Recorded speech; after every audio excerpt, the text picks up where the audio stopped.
Tenemos en este momento la gran oportunidad de conversar con unos amigos cuya relación se remonta al año 2005 y a través de los cuales de todos esos años hemos compartido poemas, hemos compartido afectos, hemos compartido más amigos, hemos compartido investigaciones sobre gastronomía, hemos compartido presentaciones, viajes, comidas, mezcales, tequilas, pequeños moles.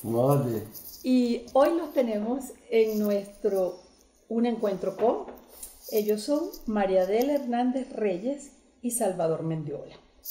La presentación formal nos dice que María Adela Hernández Reyes es licenciada en Ciencias de la Comunicación, egresada de la UNAM en 1993, y Salvador Mendiola es licenciado en Economía. Ambos imparten cátedra en la licenciatura de Comunicación y Periodismo en la FES Aragón en la UNAM. Juntos y por separado han publicado artículos y textos sobre ciencia de la comunicación, apreciación cinematográfica y crítica de la cultura. Desde 1988 estudian la historia de la cocina mexicana, tema sobre el que han practicado el periodismo cultural en muchos medios y han publicado diversos artículos, ponencias y ensayos en revistas especializadas y de divulgación, lo mismo que han dictado conferencias en muchos centros de estudio de la cocina y la gastronomía en México. Desde 1997 hasta 2006 llevaron a cabo una investigación de campo sobre la gastronomía del estado de Oaxaca. Entre el 2004 y el 2010 impartieron las materias de crítica gastronómica, historia de la gastronomía, historia de la cocina mexicana e historia del pan y la panadería en la Universidad del Claustro de Sor Juana, lo que les mereció obtener la maestría honoris causa en cocina mexicana académica. Bueno, de esto vamos a hablar en esta oportunidad. Bienvenidos. Muchas gracias. Muchas gracias por la oportunidad de conversar así contigo. Y con todas las personas que tienen la amabilidad de escucharte. Bueno, y la bendición.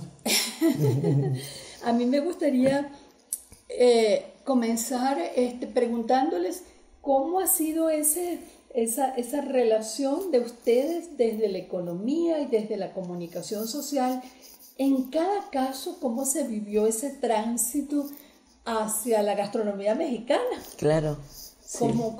¿Qué hizo ese cambio? En parte, como soy el causante de ya estar aquí, lo diré muy rápido. Cuando yo estudiaba todavía economía, estaba terminando la carrera de economía, empecé a dar clases en la Escuela de Antropología e Historia de la Ciudad de México y conocí a un gran maestro de gastronomía francés, Guy Rosat, que nos hizo ver a lo que éramos los jóvenes rebeldes 68eros en el año aproximadamente de 1974-75, que el futuro de la humanidad dependía de la alimentación como dependía la vida de cada día, y que él iba a dar un seminario de las comidas con la intención de que lo viéramos no como un hobby, no como un entretenimiento, no como un placer, sino como un deber de conocer al ser humano concreto. Yo, iluso, joven, antes de los 30 años, lo que le ofrecía al maestro francés es: voy a escribir una historia de la cocina mexicana. Él dijo, pues me encantaría que pudieras. Y con lo que fui viviendo y aprendiendo, llegué al año 88 cuando conozco a Adela y me encuentro un alma gemela en la cocina, que es lo primero que uno necesita para hablar de gastronomía. Es alguien que cocine, que no solo tenga el placer de comer o de catar vinos, sino que tenga las marcas en los dedos del cuchillo, del fuego. Y le dije, eres la persona idónea, porque para intentar una historia de la cocina mexicana hay que dialogar mucho, hay que investigar mucho desde dos puntos de vista. Yo soy un, vamos a decir, frío intelectual, y tú eres una caliente cocinera. Y entonces yo aporto lo que he leído de libros y tú aportas lo que conoces de cocina real y vamos a empezar a viajar, vamos a empezar a conocer. De inmediato vimos que la cocina mexicana es más grande que México y que nunca íbamos a terminar de recorrer la República en la idea de yo voy a todas las ciudades y municipios y pueblos y mercados y con eso hago la historia. Y entonces ya entre los dos conversando salió la idea de vamos a estudiar una región concreta, no todo lo que haya, sino vamos a empezar en algo muy preciso. Y descubrimos, porque fue un descubrimiento enorme, Jaliesa y el Valle Central de Oaxaca, que es un territorio a la hora de moverte ya con ruedas y gasolina, muy fácil de recorrer, aunque es grande, con una variedad de pueblos, municipios, mercados, que de inmediato dijimos, aquí podemos hacer el primer calado, la primera cala y radiografía de lo que es un intento de cocina mexicana. Y ahí vimos lo que era la cocina callejera, la cocina de los mercados cotidianos, la cocina de los tianguis, y logramos entrar a las cocinas familiares, que es ya lo que ocurrió en Santo Tomás, Jaliesa. Es ellos deben de decir que es una pequeña ciudad. Pero antes de que nos metamos en Santo Tomás, Jaliesa, y tú eres una cocinera, una caliente cocinera, como sí. dijo... Cuando Salvador me conoce, en realidad yo era una fría cocinera. Porque cuando él me conoce, yo estaba en mi etapa de... Soy prófuga de la cocina. ¿Prófuga? Prófuga. Yo me fugué de la cocina. ¿Ah, sí? ¿Dónde naciste tú, Adel? Yo nací aquí en la Ciudad de México. Ajá. Vengo, pues, de una familia de comerciantes, ¿verdad? Pero mi mamá es muy cocinera. Su vida es cocinar. Y su idea de una mujer es que tiene que saber cocinar. Y entonces a mí me metió a cocinar a los 6 años. A los 6 años, llegábamos a un lugar y ella llegaba y decía, ya sabe hacer salsa verde cruda.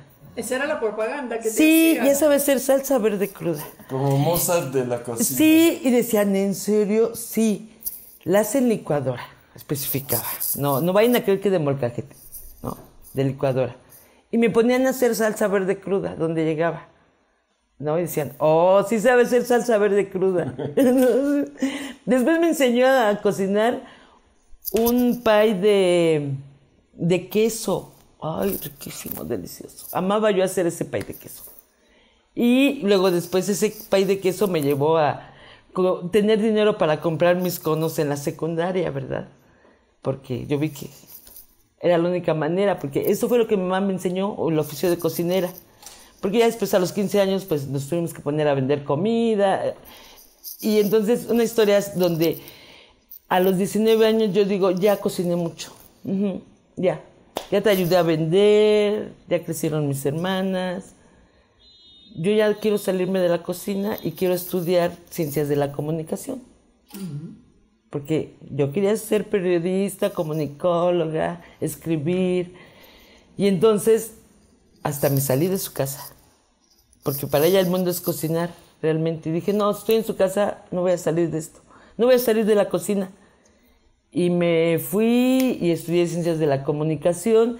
Y estudiando ciencias de la comunicación, ahí es donde se da un close muy interesante conmigo, porque pues en el mundo de Mendiola, pues los libros están ahí siempre, ¿verdad?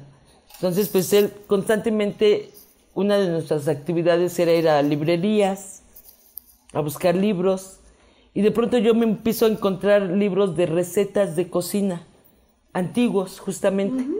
Y yo, pues como sabía cocinar y eso, me los empiezo a leer como literatura normal. Salvador decía, ¿cómo? ¿Libros de receta leer, no? ¿Quién lee libros de receta? O sea, esos son para cocinar, ¿no? Pero decía, no, se pueden leer también. Me imagino los guisos, yo le decía. Me imagino cómo hacerlos. Y entonces así fuimos consiguiendo un stock de recetarios antiguos. Pero yo lo veía así como mi hobby, ¿no? Recuerdo no pensando que ibas a terminar. No, sí, porque yo ya me había liberado de la cocina. Exactamente, pero me había quedado ese gusto porque de las cosas que me enseñó mi mamá fue justamente a leer recetas en recetarios porque mi papá le compraba recetarios y nos poníamos a cocinar, pero yo era la que leía las recetas y ella de lo que le leía ya le iba haciendo. Ella nunca leyó las recetas, yo era la que las leía. Y de ahí pues fui aprendiendo, no solamente lo que ella me enseñaba, sino leer, porque es una literatura muy especial, leer recetas de cocina. Sí. ¿Sí? Y entonces... Fíjate, se me ocurre por ese comentario que me estás haciendo y me gustaría decirle a los amigos que nos escuchan que aquí tenemos entre las manos de Salvador y de Adela y las mías de cada lado de la mesa tenemos un recetario de cocina de la abuela de Salvador. Un manuscrito. Un manuscrito que data de, bueno, de 1920, más de un siglo, quizás un siglo, porque por eso calcula que es de 1920. Uh-huh. Entonces, Adela, ¿cómo definirías tú, pensando en las nuevas generaciones, la importancia de un manuscrito, de un recetario de cocina antigua? ¿Qué les dirías tú como comunicadora y como cocinera? ¿Qué les dirías tú que es un recetario de esta naturaleza a tus estudiantes? Como comunicadora justamente es a lo que iba. A mí me llamó mucho la atención, ya que lo leí, ya que yo ya era profesional y empezaba a leer estos recetarios ya con una perspectiva de que yo no estaba en la cocina, de que ahí había unas indicaciones por escrito y que no necesitas que alguien te lo indique. O sea, tú puedes aprender a cocinar siguiendo indicaciones. Y ahí es donde yo empecé a juzgar las recetas justamente de esta manera, de si se puede hacer o no se puede hacer. Entonces hay unas recetas donde sí te entregan todo el conocimiento y hay otras que no. Y entonces a mí eso es lo que me parece muy importante. Luego, lo otro que me parece muy importante de estos recetarios y la comunicación es que te ponen en la mesa el mundo antiguo. Eso. Sí, te lo ponen en la mesa. Yo cuando empecé, sí, te ofrecen el mundo en un bocado, ¿no? Porque eso es lo que me gusta de los recetarios. Tú ves cómo cocinaban, qué ingredientes usaban y de pronto te haces la pregunta, ¿cómo conseguían esto? ¿No? Sí. O procedimientos que ya no se usan, como usar manta de cielo para colar cosas, ¿verdad? Es una etnografía. Sí, ajá. Y entonces ahí uno, con un poco de curiosidad, son ventanitas realmente para ver de dónde venimos. Porque además las recetas, pues, todos los días comemos. Son cosas que la gente hace 3 veces al día mínimo. Y si no lo hace 3 veces al día mínimo, ahí está pasando algo grave y raro, porque sí, eso ya está comiendo de menos esta persona, o está a dieta, o tiene algo especial para que lo haga así, pero si no, nosotros tenemos que estar comiendo específicamente y además comer de una manera donde eso nos tenga funcionables. Salvador, ¿y tú como poeta, qué les dirías a tus alumnos de un recetario, de un manuscrito? Les diría que Karina me lee la mente. Porque estaba pensando, yo ahora voy a opinar como poeta. Claro, se leo la mente. Y como poeta y como economista, que creo que los junto bien, en la gastronomía me encontré la Aleph, el cuento de Borges de la Aleph, donde en un solo punto se reúne todo lo que sea el cosmos. Poco a poco diré mi materialismo histórico, mi desconfianza en las metáforas fáciles, me fue llevando a las cuestiones de la gastronomía, de los libros de cocina. Lo primero que le planteaba a Adela cuando leíamos los primeros recetarios antiguos es, aquí vemos la infraestructura real de la vida humana. No estamos viendo qué pensaban, qué sentían, sino qué comían, cómo lo comían, en cuánto tiempo lo cocinaban. Y a partir del conocimiento de lo que ahora yo llamo la gastronomía en general, se me hizo posible seguir también lo que llamaría Walter Benjamin el hilo de los acontecimientos. Pasar de un tema histórico a un tema psicológico, a un tema filosófico, a un tema de humor, a un tema procaz, porque todo se va reuniendo en la cocina, desde ir buscando en los recetarios antiguos.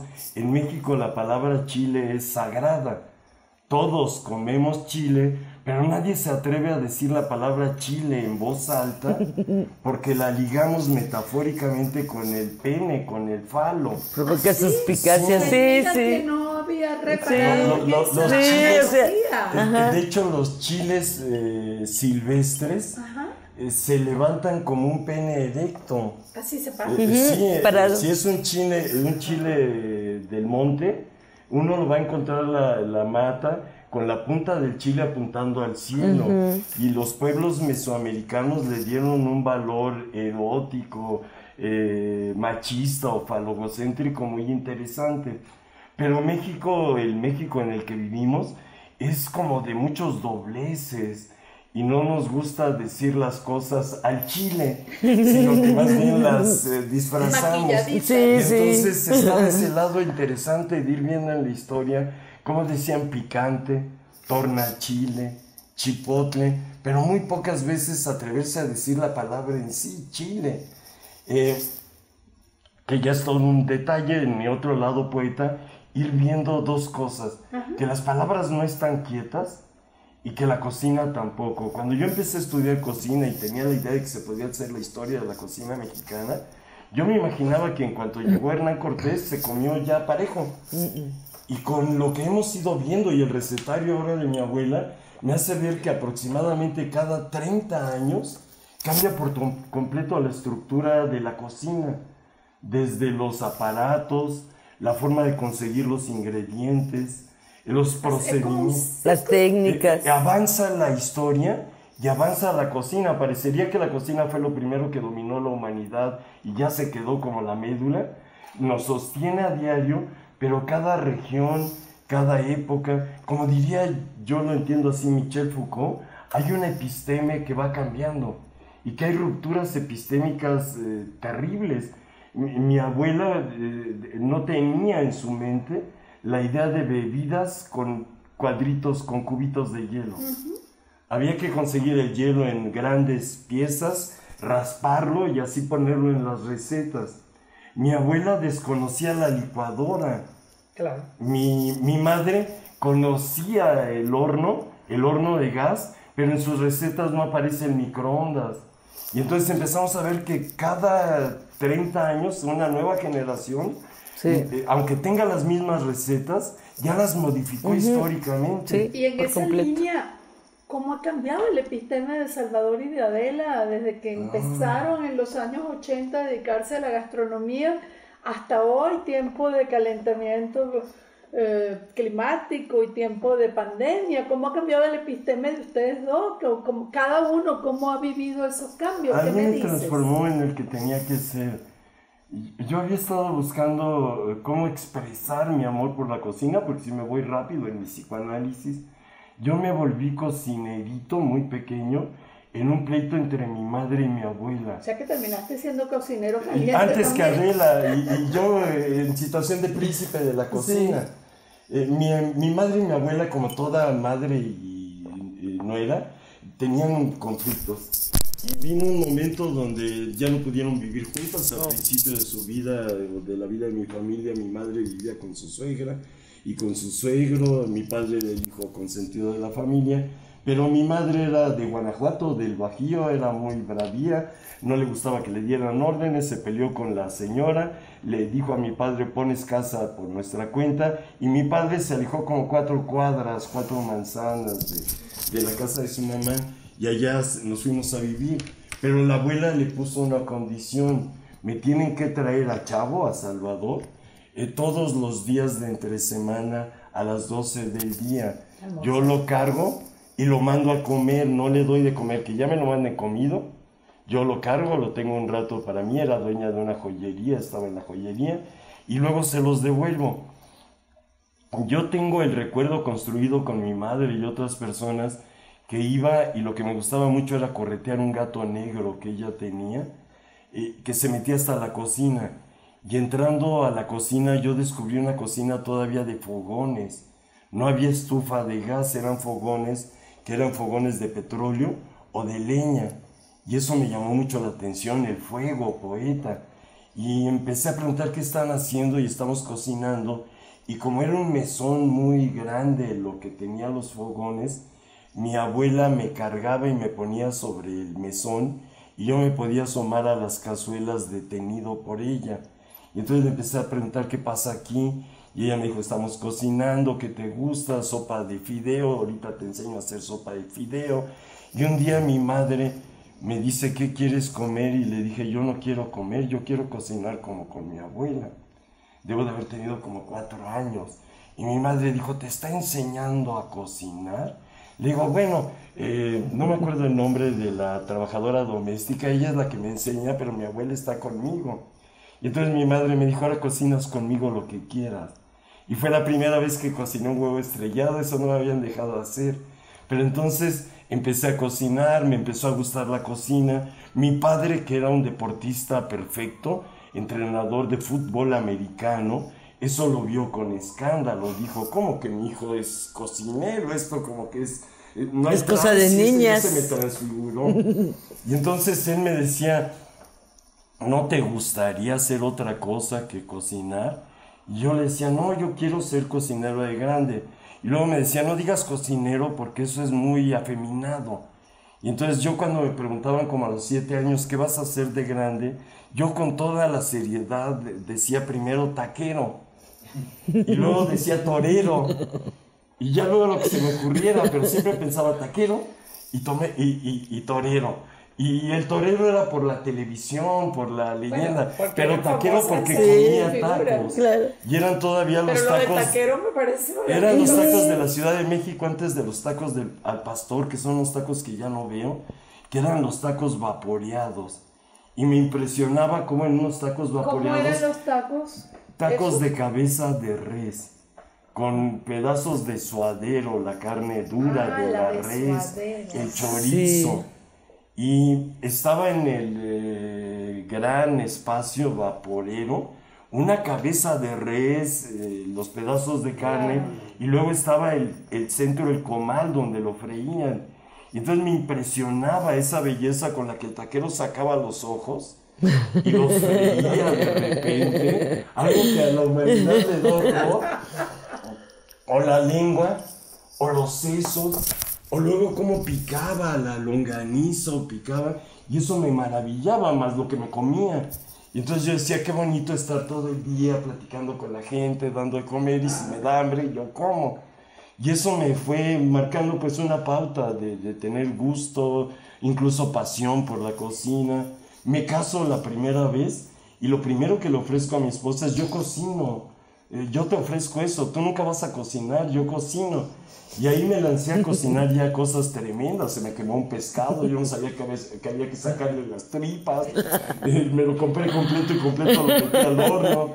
Y así fui entrando realmente, yo digo, a ese lado que tiene que ser lo más sagrado, que es cocinar y ver el gusto de lo que comen los otros. Claro.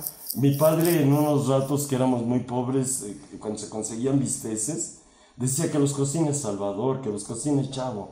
Decía, él le puede poner hasta pasta de dientes y quedan deliciosos. En cambio, él le pone todas las salsas y demás y quedan como suela. ¡Wow! Cuando yo era un muchacho de 15 años, me confiaba. Y así me fui haciendo cocinero. Pero en el lado poeta, los libros. Conozco a Rosat y Rosat me dice, nunca había visto a alguien que tuviera interés en leer de gastronomía. Ustedes todo lo que quieren leer es Mao, Che Guevara, Marcuse. Y yo le decía, no, fíjate, sí me interesa saber de dónde viene la comida. Y este gran maestro me hizo leer la historia de la gastronomía francesa.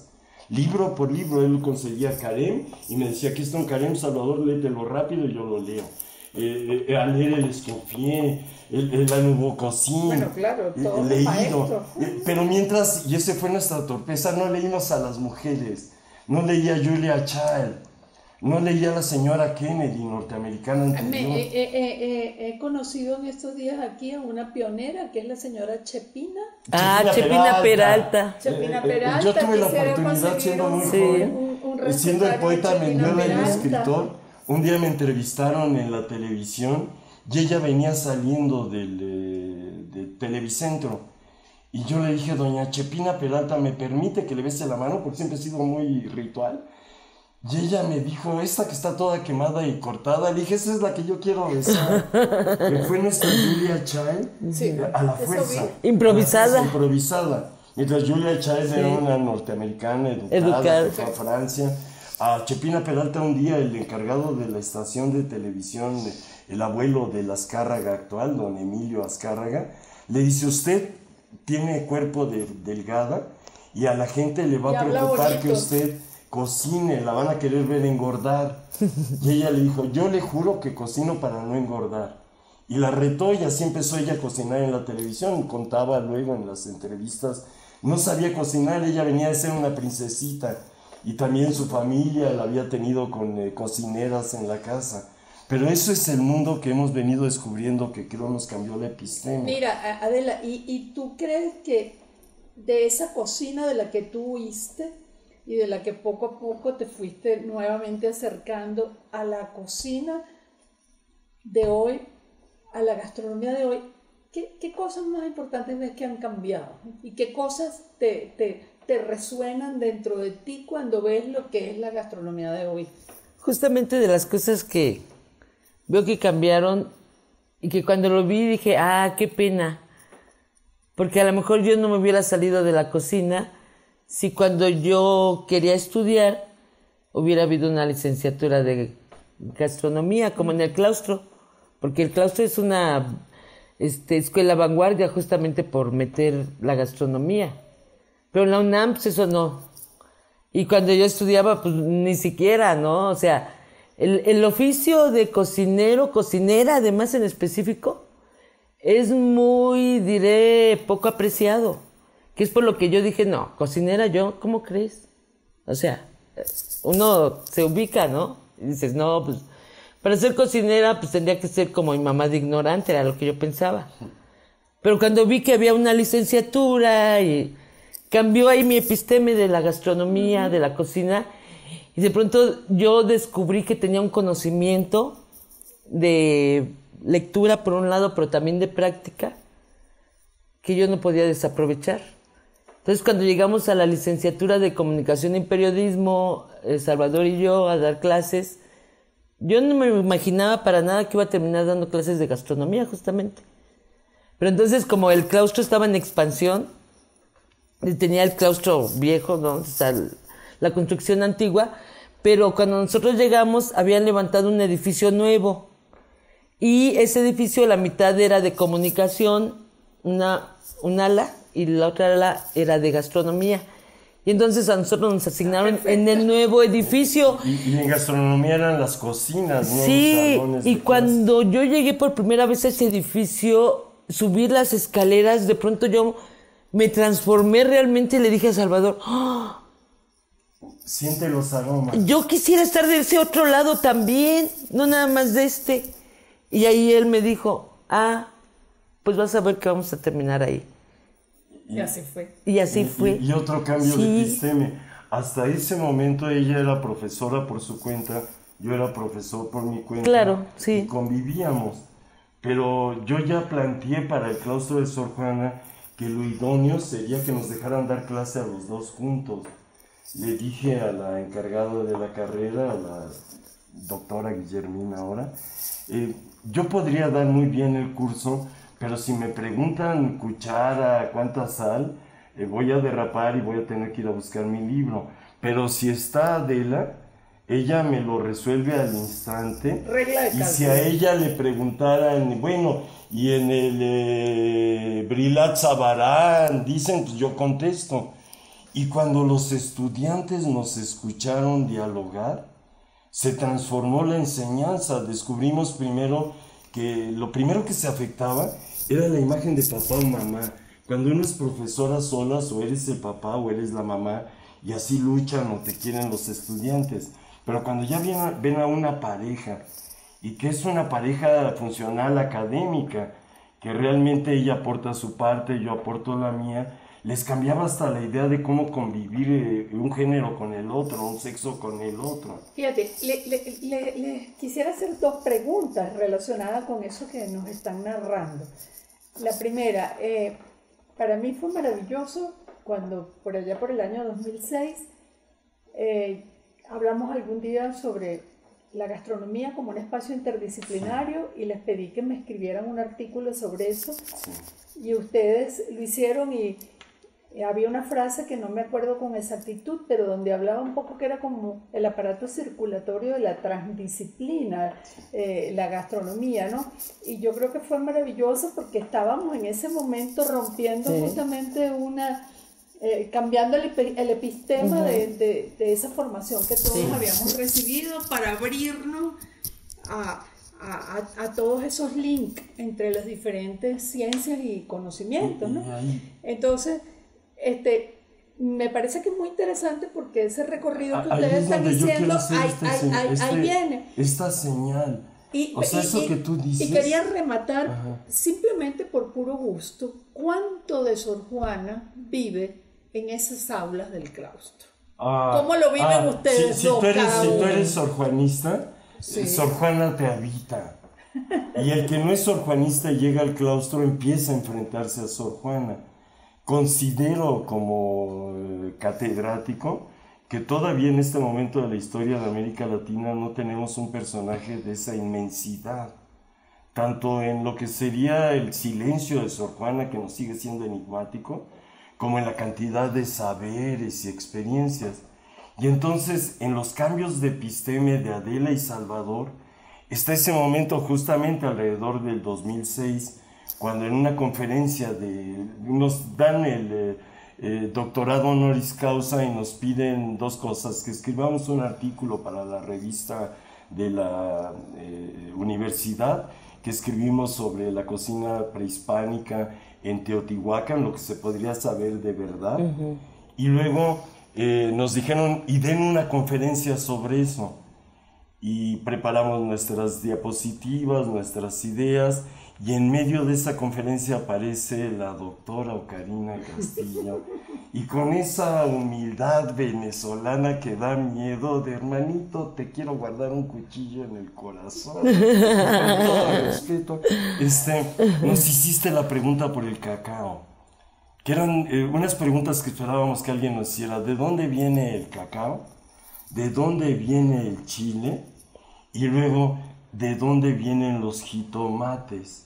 Que son tres cosas que en México todo el mundo da por descontada, que las inventó Quetzalcóatl, Quetzalcóatl se las entregó al gobierno, pero no. El gobierno se las dio al pueblo, y no, nosotros íbamos investigando, íbamos mirando hacia el Orinoco y el Amazonas, como el gran estallido de la gran comida americana, en ese, pues yo diré, entramado, tapiz del río, que son los ríos.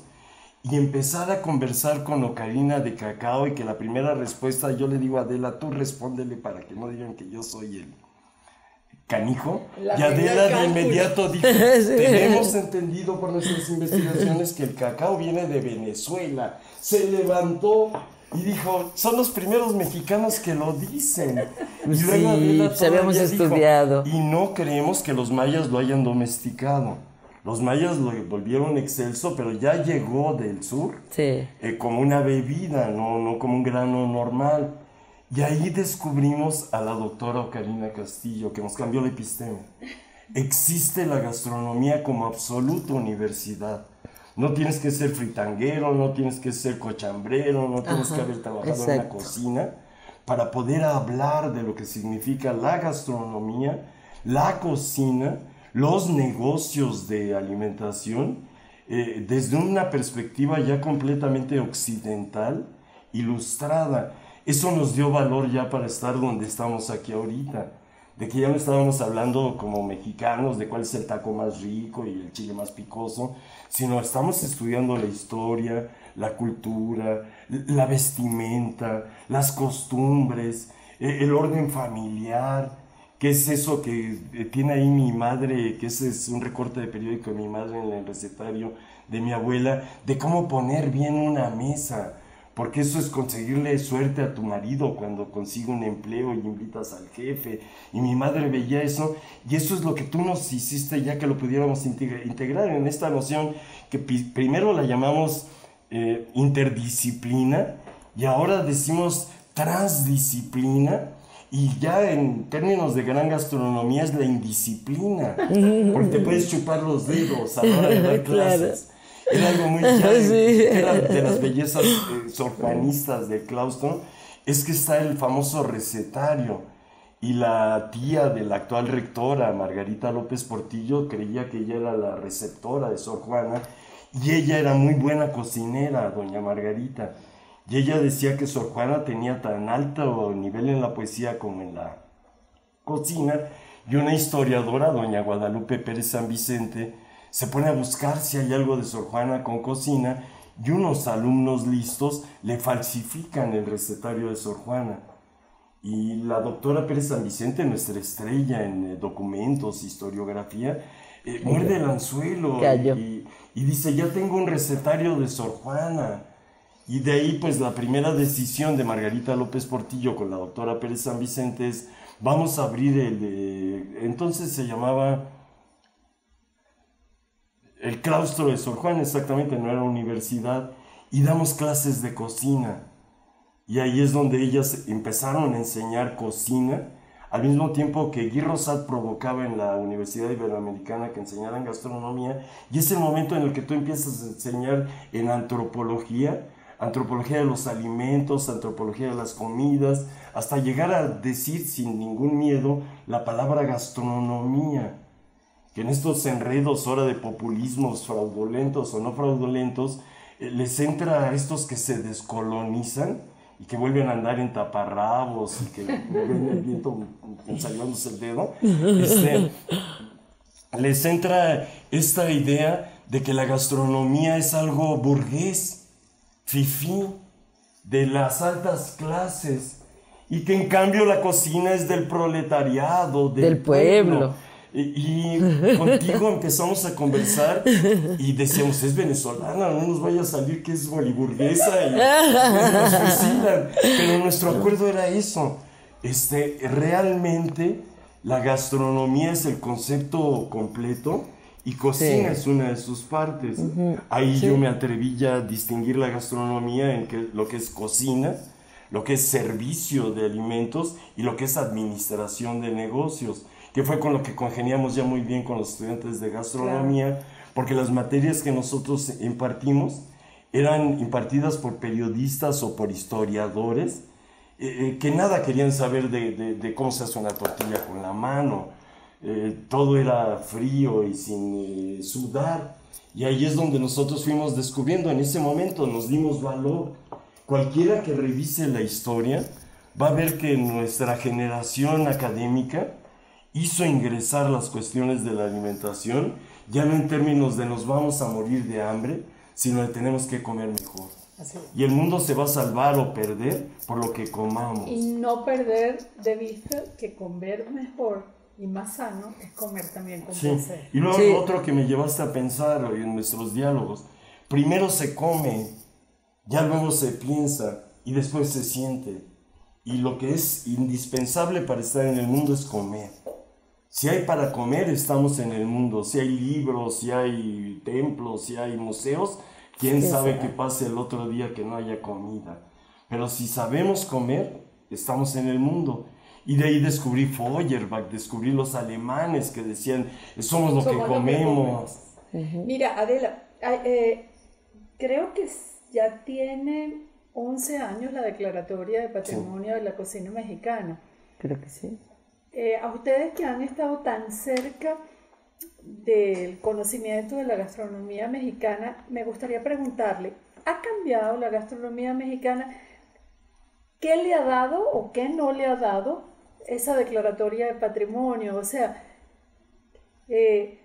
¿cómo le evaluarían ustedes esos 11 años? Vamos a comenzar primero con Adela y después... Estaba haciendo...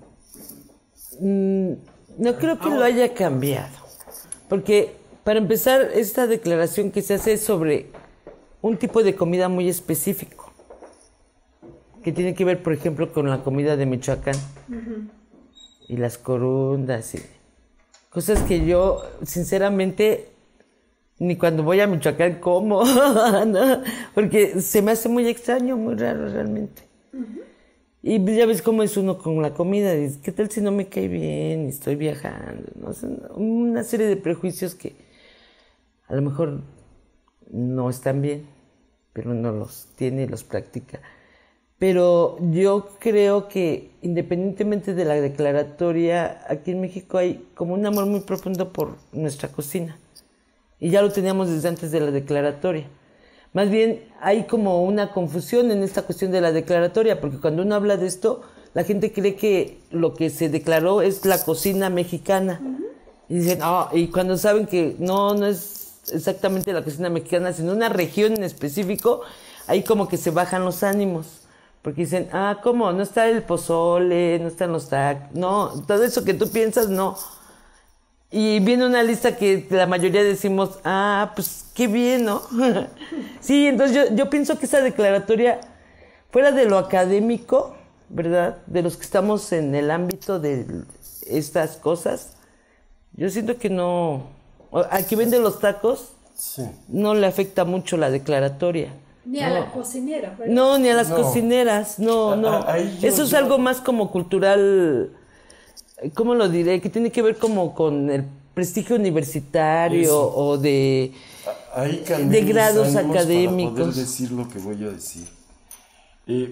Entiendo que esta intención de declarar patrimonio intangible a la comida fue una acción llamativa política, sin ningún suelo en la realidad. Sin decir nombres, un presidente de la República dijo: deberíamos de poner a la cocina mexicana en su lugar, porque vivimos los mexicanos en un mito de que la cocina más importante del mundo es la francesa, luego la china, luego la mexicana, y ya luego lo demás son puros hot dogs.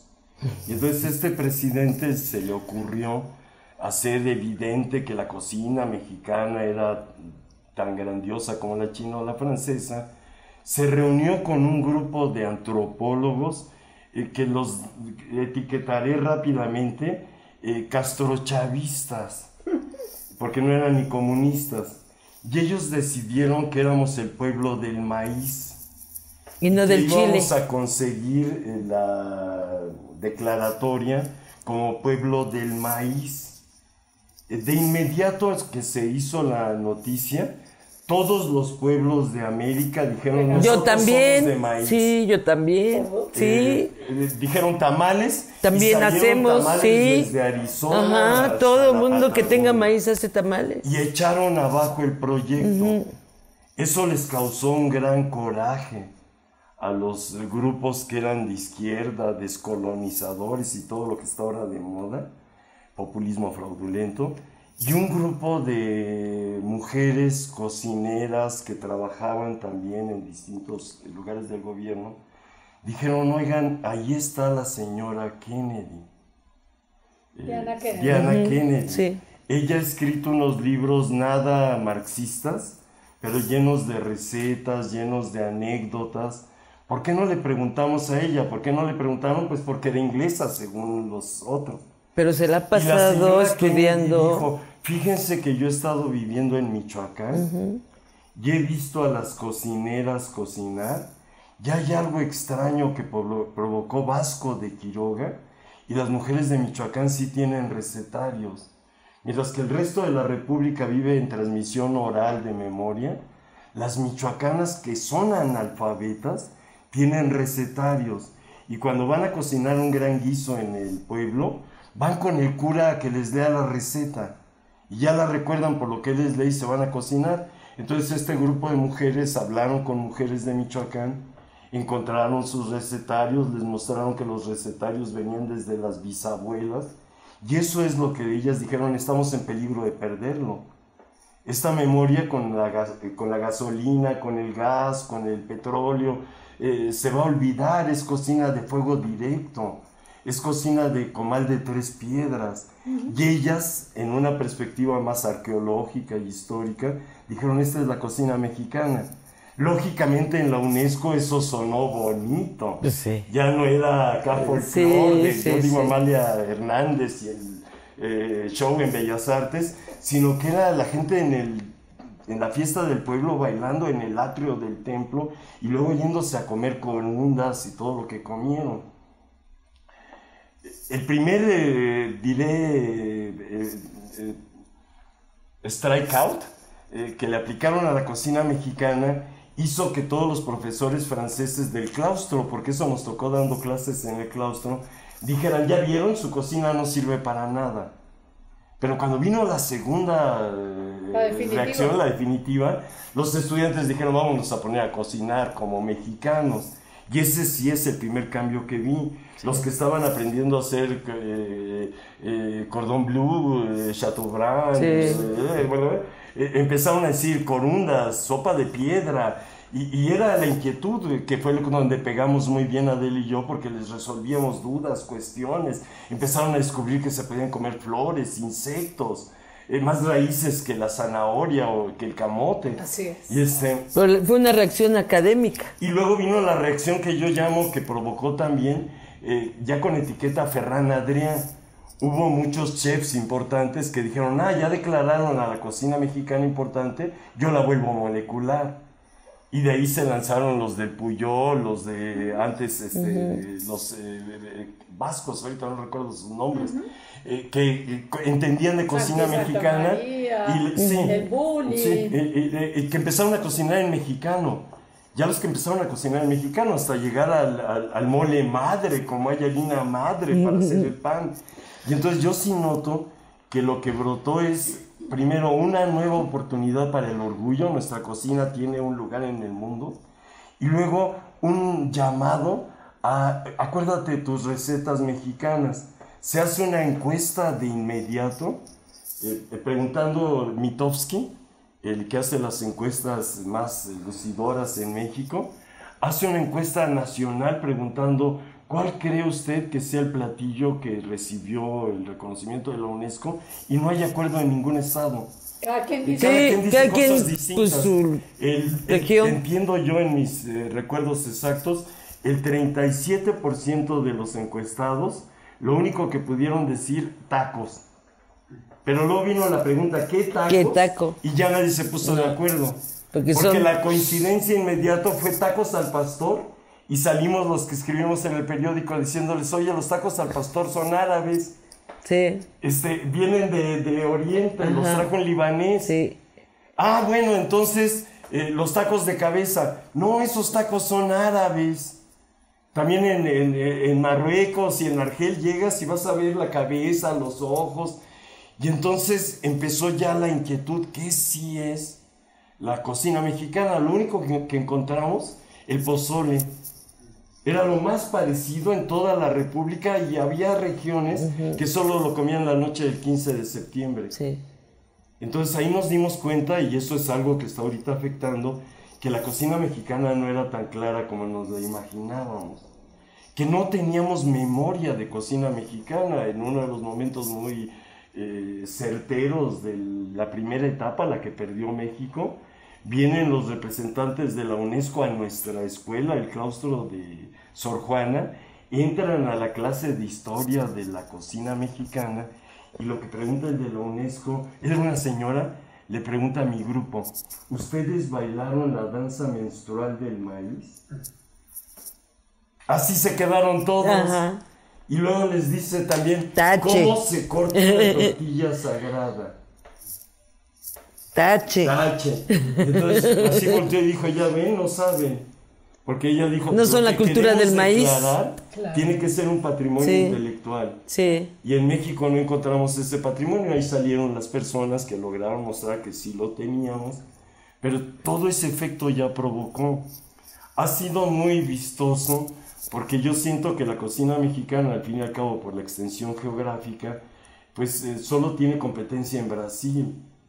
En variedades, en diferencias, Perú, Ecuador, la misma Venezuela, Colombia, son más como regionales, mientras que cuando empezamos ya a averiguar con esta situación que es cocina mexicana, pues con mi maestro Rosat vimos, oye, la cocina mexicana empieza de Canadá para abajo, atraviesa todos los Estados Unidos, por un lado se vuelve Cajún y se mezcla con otras, y por otro lado se vuelve Tex-Mex de California y los tejanos. Aparece Geoffrey Pilcher, el historiador norteamericano, y dice, los tacos los inventaron en Estados Unidos. El maíz lo dominamos en Estados Unidos y tiene que brotar una nueva academia, que es en lo que estamos nosotras, para poder ubicarnos bien. Ha sido muy terrible lo que tú nos provocaste, que los mexicanos nos volvamos humildes ante la historia, porque somos muy fatos, somos muy prepotentes, y realmente hay una idea de que nuestra cocina es imbatible. La primera medida, que es la que todo el mundo ha padecido si es extranjero: mi cocina te gana porque te voy a enchilar. Sí. Y hacemos sufrir al extranjero hasta que entienda que va a sufrir con chile. Pero luego ya viene la idea de cómo. En Alemania no comen tamales, como si fuera en Austria se agradan. Y la cachetada que vivimos en el primer momento hizo que ya mucha gente nos saliéramos de esa nube y empezáramos a pensar con más cuidado. Ahí, y con eso estaría marcando mi larga intervención, nos tocó la oportunidad de conocer al chef Adolfo Schbalge, que en ese momento era un muchacho muy joven, de 20 y tantos años, que tenía la idea de hacer cocina mexicana como su abuela y no como Ferran Adrià, él decía. Y lo vimos cómo se fue transformando de querer hacer unas tortillas y una cocina mexicana tradicional, muy arqueológica, tradicional, de leña, a ir pensando, no, esto tiene que avanzar hacia el futuro y tiene que tener el sabor en molecular que tenía con mi abuela. Y ahorita ya está trabajando en Chicago. No, en Texas. En Texas. Se lo llevaron a Austin, Texas, a un restaurante que presume de que puede dar alimentos de acuerdo a la historia de la cocina mexicana. Se llama La Fonda de San Miguel. La Fonda de San Miguel es todo un restaurante hecho ya con la idea de vamos a recuperar lo que las michoacanas nos despertaron. Y ahí es donde estamos. Lo digo también con la debida envidia. Me mató de envidia cuando estuvimos con ustedes en Caracas tener en mis manos el libro de Scanone. No tenemos algo así en México. No existe un recetario de esa calidad, de esa profundidad gastronómica, y mientras somos los dueños de la cocina, más como con los himnos, ¿no? Primero está la marsellesa y luego el de México. Primero los franceses, luego los chinos y luego México. Y con esto vimos que no, y eso es lo que ha estado costando mucho trabajo. Aprendamos a ser humildes, aprendamos a reconocer que no inventamos el cacao, que no inventamos el maíz, que no inventamos el chile. Todo nos llegó de otros lugares y ahí es donde vamos ahora. Y esa es nuestra riqueza, además. Sí. Nuestra riqueza es que América puede ser lo más mestizo que se haya visto jamás. Ya los Estados Unidos nos ponen un ejemplo de tener que respetarlos, donde de pronto a la hora de un juego de béisbol hay apellidos orientales, apellidos africanos, apellidos europeos, apellidos latinos. Hasta yo digo que ya de extraterrestres, es el melting pot. Y nosotros tenemos cocinas de melting pot y creemos que todas vienen de los aztecas, o de los mayas, o de los yanomames, ¿no? Pero no nos ponemos a hacer este trabajo nuevo, que es lo que nos pide la UNESCO, de pónganlo en la realidad de la ciencia, en la realidad del arte. Y en esa línea, Adela, ya estamos casi llegando al tiempo, pero en esa línea de esto último que menciona, de esas tareas que menciona Salvador, ¿qué le dices tú a tus estudiantes de comunicación social? ¿Cómo debe ser un comunicador social que quiera ser especialista en gastronomía o crítico gastronómico? En el día de hoy hay un perfil distinto para los comunicadores sociales que se quieren dedicar a esto. ¿Qué le dices? Para empezar, la gastronomía en comunicación no está ni en el temario. Yo digo que es una carencia y yo siempre estoy metiendo temas de gastronomía, sobre todo en la materia que se llama arte y comunicación, porque la gastronomía es un arte, yo desde ahí lo agarro. Y entonces, a mí lo que me gusta mucho en mi materia cuando tomo temas de gastronomía es ponerlos a investigar y sacarlos de sus mitos. A ver, ¿de dónde viene la piña? ¿De veras tú crees que la sandía es mexicana? Y entonces los pongo a buscar la diseminación de los alimentos que comemos. Y entonces terminan asombradísimos porque dicen, ¡ah! O sea, nada es de aquí, pero nosotros nos lo apropiamos. Así es, sí, pero es nuestro. Es nuestro, es una apropiación. Y entonces a mí lo que me gusta mucho de ponerla en comunicación es sacarlos de los mitos. Yo para eso uso la comunicación con la investigación, sobre todo en alimentos, porque ahí es donde está la mayor cantidad de mitos en la comida mexicana, en el origen de los alimentos. Por ejemplo, en los rituales de muertos, dicen, ay, es que el altar es prehispánico. Dices, no, espérate, a ver, tiene calabaza de Castilla para empezar.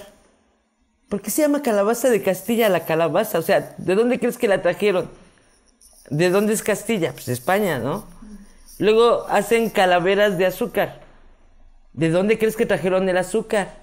A ver, dime, ¿no? La caña. Sí, hay cañas, a ver, hay veladoras. A ver, ¿de dónde crees que trajeron la idea de las veladoras? Así con la cera. Porque aquí se iluminaban de otras formas, ¿verdad? Y entonces, eso es lo que a mí me gusta mucho del tema de la gastronomía, y es que así como de, a ver, quítate ese velo de los ojos investigando un poco. Porque yo lo que siento que hace mucha falta aquí en México es la investigación. Y la investigación en fuentes de primera mano. No la información de divulgación, porque eso es lo que peleo mucho siempre con ellos, que usan fuentes secundarias. Yo les digo, no, tienes que encontrar un recetario, o tienes que irte a los periódicos, tienes que hacer una investigación más de fuentes primarias, que además ahorita en internet es bien fácil. Antes era dificilísimo, porque había que trasladarse físicamente, pero ahora en internet encuentras de recetarios, de documentos, de facsímiles, y además encuentras un montón de investigaciones de gente que no tiene que ver directamente con la comunicación, con la gastronomía, pero de pronto se puso a investigar algo que tiene que ver con cocinar, como por ejemplo los últimos descubrimientos de Pompeya que acaban de sacar. Encontraron una cocina comunitaria, y eso es increíble porque se ve cómo ya se cocinaba, pues la fondita que aquí hay, ahí encontraron la fondita y tenían los anuncios de la comida que ahí vendían. Encontraron hasta unas ollas con comida dentro, y eso se me hace increíble. Sí. Y todo eso está para que los de comunicación lo descubran, porque yo lo que les digo es, hay unos temas que a la gente les interesa mucho y la gastronomía es uno de ellos. Pero ahora ahí yo doy el detalle del otro lado. Hay una cualidad especial en la carrera de comunicación y periodismo, porque las personas que llegan a estudiarla no traen idea de especialidad, y los que realmente tienen vocación son muy curiosos, son muy aventureros, a diferencia de alguien que va a estudiar medicina o ingeniería, ya sabe a qué va. Y aquí nos llegan, ¿a qué me lanzo a investigar? Sí. Y ahí es donde yo digo que estamos viviendo para nuestro bien el efecto Ratatouille, el Masterchef. Sí. Esto está teniendo un efecto de moda sobre los jóvenes, y entonces ya en estos últimos años ya están llegando alumnos que están llegando a periodismo y ya son cocineritos, ya tienen como la doble personalidad, y entonces lo que tratamos de hacerles ver es que el periodista puede estar adentro de la cocina y puede estar en una oficina, que el periodista le va a dar información al público en general, pero que también puede haber periodistas ultra especializados para chefs ejecutivos, y que el periodista de gastronomía no solo está dando recetas, sino que está calculando los valores de la bolsa de valores y viéndolos a futuro, cómo comprar jitomate para poderlo tener cuando vaya a subir de precio. Y eso a los periodistas realmente les está empezando a despertar una nueva idea de profesionalidad que conecta con lo que ya plantea Adela. Nos volvemos mejores historiadores, mejores psicólogos, algo que era... yo les decía, tú no sabes qué manos hacen lo que comes a diario. Y decía mi abuelita, y decía que tu abuelita mata al pollo, tu abuelita arranca las zanahorias, averigua cómo le llega a tu abuelita lo que tú comes. Y eso ha servido hasta para que entre familia se lleven mejor o ya corran al molón periodista, ¿no? Y esto que dice Salvador, ahorita me llevó a pensar que es muy cierto la relación entre gastronomía y comunicación, porque en la UNAM no hay nada de gastronomía, pero van a caer a la carrera de comunicación los que no encontraron algo de gastronomía en la UNAM. No sé por qué se van por esa... Dicen, bueno, no hay cocina, no hay gastronomía, pues entonces comunicación. Sí. O sea, como que hay ese vínculo. Y entonces sí, en el efecto Ratatouille es muy cierto. Así como había unas generaciones de grafiteros, de fotógrafos, hay unas generaciones que han sido de interés por la gastronomía y han terminado escribiendo de gastronomía, haciendo reportajes de gastronomía, páginas de gastronomía. Por ejemplo, uno de los que fue afectado, que a mí me gusta mucho su trabajo de este alumno, porque terminó llamándose a lo que hacía la banquetera, y es comer en la calle sentado. Ajá, y eso le da unos reportajes, y además te informa dónde comer, algo útil, ¿no? Qué precio tiene, si ahí hay higiene o no, o sea, la cuestión de que la utilidad del periodismo en gastronomía es increíble. Fíjate, Adela, ya estamos cerrando, pero me gustaría hacerte dos preguntas puntualísimas. Uh-huh. Una, un libro que te haya apasionado, que tenga que ver con la gastronomía, puede ser de literatura o de gastronomía, pero que te haya apasionado. Y la segunda, tu plato, ese plato que está en tu memoria, que está en tu sueño, está en tu recuerdo, está en la piel, que cuando uno piensa en él, siente apetito y siente saciedad sin ni siquiera verlo, sino solo de pensarlo. Claro. Las dos cosas. ¿Cuáles serían? El libro y el plato. El libro que a mí realmente me gustó mucho cuando lo leí, ya ni me acuerdo dónde quedó, si lo pedí prestado, no sé qué pasó con él. Es un libro de Hildegarda de Bingen, que es una monja. Ajá. Y cuando yo la leí, porque empecé a leer literatura de monjas, ¿no? Porque me pareció muy interesante que las monjas escribieran, me la encontré a ella. Y entonces me pareció increíble, porque habla de la gastronomía, de cómo comer. Sí, el término medio. ¡Qué maravilla! No sabía que hablaba de gastronomía. Sí, y es el término medio. Es medio médica y medio yerbera. Ajá. Y con eso se va la comida. Sí, y su teoría es que si no te quieres enfermar, tienes que comer para no enfermarte. O sea, quieres cuidar tu salud, come bien. Y comer bien es el término medio. Ese es el punto. O sea, no comas ni tan ni muy, ¿verdad? Y además ve buscando la relación entre los alimentos para crear un equilibrio. O sea, no te prohíbas las grasas. Busca que otro alimento hace que la grasa la digieras mejor. Aquí en México diríamos come pápalo, ¿no? Sí, si comes algo grasoso, pues come pápalo y te ayuda a digerirlo mejor. Entonces, yo cuando leí ese libro de Hildegarda de Bingen, que tiene que ver justamente con esta cuestión de la gastronomía, yo ese libro lo disfruté increíble, pero... ¿Y tu plato? Ese plato que te... Pues aquí tendré que decir el pozole. El pozole, sí. Bueno, el pozole. Y en tu caso, Salvador, no te vamos a preguntar el libro, te vamos a preguntar la película.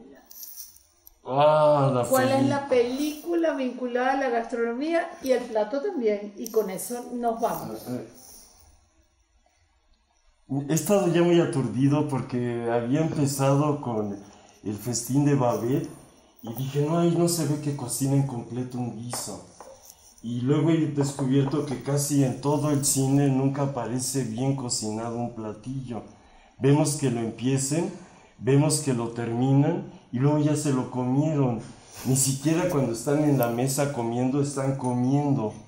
Entonces me ha costado trabajo en el cine que adoro, es mi única religión que me queda. Pero me quedo con una película de que no recuerdo el director, pero sé que es una película turca que se llama canela. Claro. Sí, el sabor de es canela. bellísimo. El abuelo y el nieto, que ya no es como yo la abuela y el nieto, sino un abuelo que domina las especias, que es una Que ilusión. comienza Caminar- diciendo que la gastronomía viene de la astronomía. Y eso es lo que Porque decíamos todo- nosotros. Sí. Gastronomía es Gastronomía. gaster, estómago, aster y economía. Pero entonces en Canela yo encuentro ese lado que hay que fortalecer, de que hay una cocina de los varones, hay una cocina de los viriles, y que no es la de los chefs con espada, No. sino también de abuelos en tradiciones cocineras. ¿Y tu plato? Y mi plato favorito es el chicharrón en salsa verde. Chicharrón. Sí, yo de haber tenido la oportunidad de ser Dios, solo hubiera creado chicharrón y salsa verde. Y el universo sería mejor. Bueno, amigos, les agradecemos mucho este podcast. No, pues Y qué bonito. estamos felices de haberlos oído y de haber compartido. Y de haber con unido ustedes. nuestras voces de las tres. Así es. En esta idea de que estamos al fin y al cabo empujando la gastronomía americana hacia la noósfera, y ir con nuestra maestra mascarón de Que proa. sigamos con el Ale. Sí, exacto. Exacto. En ese es donde ya nos unió, y como te lo decía en su debido momento, lo que unió a la poesía ya no lo separa el tiempo ni el espacio. Así es. Y si es la poesía de la gastronomía, Mejor. nuestros cuerpos ya se unieron sin necesidad de cochinadas. Entonces, gracias, Sacarina, Gracias a ustedes. Muchas gracias.